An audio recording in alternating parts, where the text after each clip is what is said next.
Bonjour, bienvenue sur la chaîne Terre de l'Œil GHK. Aujourd'hui, je vais vous parler de 5 plantes originales que vous pouvez utiliser dans votre potager, qui sont vraiment très originales et différentes de ce que vous avez l'habitude de voir, pour vous surprendre vous, pour surprendre vos amis et surtout aussi vos invités. C'est parti. La première plante dont je vais parler, c'est le concombre cocktail. C'est un petit concombre qui se mange comme des tomates cerises, qui est vert et qui est zébré. Vraiment, ils sont très faciles à cultiver. Tutorez-les parce que ça va être beaucoup plus facile à récolter. Aussi, ça va être beaucoup plus, ça va laisser entrer la lumière. Donc, le premier plant, c'est le concombre cocktail.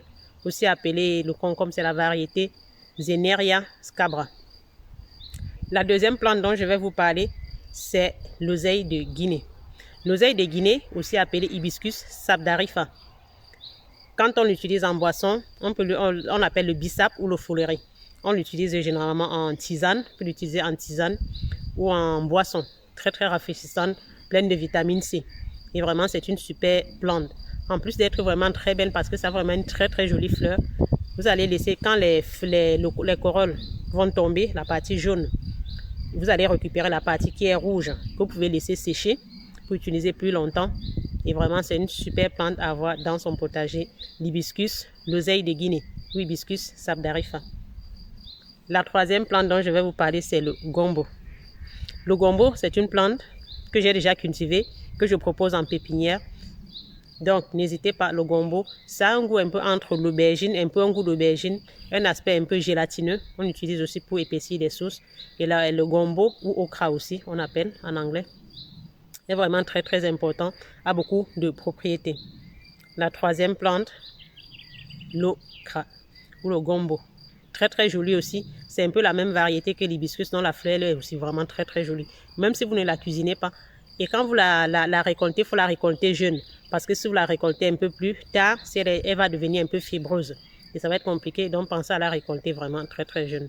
Donc, la troisième plante, c'est le gombo. Restez bien jusqu'à la fin, car vous savez, à la fin, il y a toujours des bonus. Et pour ceux qui ne sont pas encore abonnés, n'oubliez pas de vous abonner, d'activer la cloche de notification pour être averti des vidéos que nous publions généralement tous les jeudis. La quatrième plante, donc, c'est aubergine strip Togo. C'est une aubergine qui est vraiment différente des autres parce qu'elle est jaune, un peu ovoïde et très striée. Elle peut se manger crue, un léger goût d'amertume ou cuit aussi. Vraiment, elle est vraiment très différente et elle est jolie. Donc, dans votre jardin, ça va vraiment faire de l'effet pour vous et pour ceux qui visitent votre jardin, les amis ou la famille. La cinquième, c'est le piment Chinese Five Color. Vous pouvez la cultiver en pot. Elle a vraiment plusieurs couleurs. Vous avez du rouge, du violet, de crème, de l'orange sur le même plant de piment. Elle n'est pas très piquante, donc vous pouvez la consommer en sauce ou dans vos sauces aussi, ou juste l'utiliser en décoration. Le piment Five Color. Vraiment très joli dans votre jardin. En bonus, je vais vous parler du kiwano. Le kiwano qui est mon fruit préféré. Un fruit qui a le goût entre un peu concombre, kiwi, fruit de la passion. C'est vraiment plein de saveurs différentes. Il ne faut pas s'attendre à un goût sucré. Je dis toujours le kiwano, il est fruité. Et vraiment, comment faire pour cultiver le kiwano et avoir vraiment beaucoup de rendement? On peut avoir jusqu'à 7, 8, voire parfois 10 fruits par pied. Il est très productif. Pour vraiment avoir cette productivité, vous pouvez la cultiver en serre ou à l'extérieur. C'est mieux de le tutorer. Donc, vous pouvez mettre un treillis ou un tuteur, le laisser monter dessus. Et vers la fin de saison, quand vous avez déjà plein de petits fruits de kiwano qui sont formés, vous taillez vraiment, vous arrêtez la progression. Tout ce qui va pousser encore de côté, toutes les pousses de kiwano, vous limitez la pousse et vous enlevez le maximum de feuilles pour que la lumière puisse rentrer et que ça puisse mûrir à temps, parce que c'est vraiment une plante de fin de saison, un peu comme les courges. On la récolte avant les gelées. Donc, si vous cultivez vos kiwano de cette sorte-là, les faire palisser, enlever le maximum de feuilles vers la fin de saison, on va dire vers octobre, septembre, octobre, quand plein de petits fruits sont déjà formés.